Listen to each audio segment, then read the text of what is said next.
Nobody came. Not my parents, not my maid of honor, not even my brother, who had once promised to walk me down the aisle if Dad couldn't.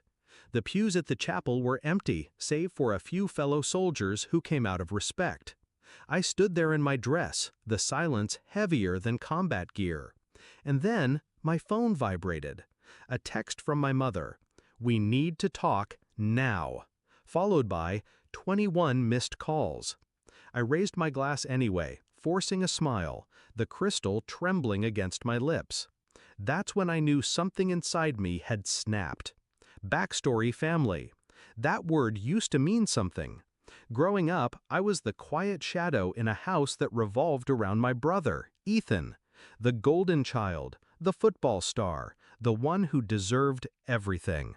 I enlisted, not because they wanted me to, but because I wanted to be more than invisible.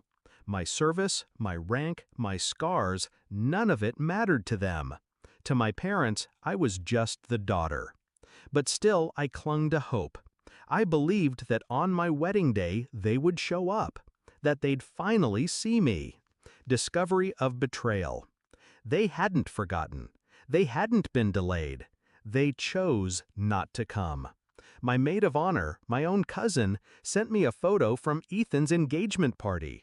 My entire family, smiling, dressed in gold and champagne colors, toasting to his future while I stood alone in white. It wasn't neglect, it wasn't an accident, it was betrayal, and my mother's text confirmed it. We need to talk. Translation, we need you to understand why Ethan will always come first. But I didn't respond. I didn't scream. I didn't beg. I planned. Shift in mindset. You see, the Army teaches you discipline, how to control the fire in your chest until it burns clean, precise. My family thought I was weak because I never fought for attention. What they didn't know was that silence isn't surrender, it's strategy. If they wanted to erase me, I would make sure the world remembered me and forgot them. Execution of the plan. Step 1. Finances. Months before the wedding, I had added my name to my parents' lake house deed, paperwork they'd signed without reading, trusting their obedient daughter. Quiet power always works best. Step 2. Exposure. My father's company relied heavily on military contracts. I had the files, the receipts, the under-the-table deals he thought no one noticed. Who better than a soldier to notice? Step 3. Timing. Revenge without timing is just anger. Timing makes it justice. So, I waited. Climax and confrontation.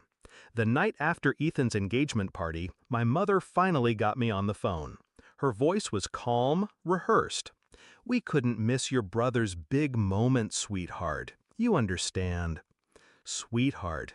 That word made my grip tighten around the phone.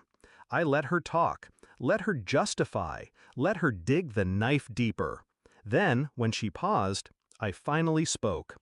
"You forgot to congratulate me, Mom. But don't worry, you'll remember me soon." Silence. The kind that tastes like fear.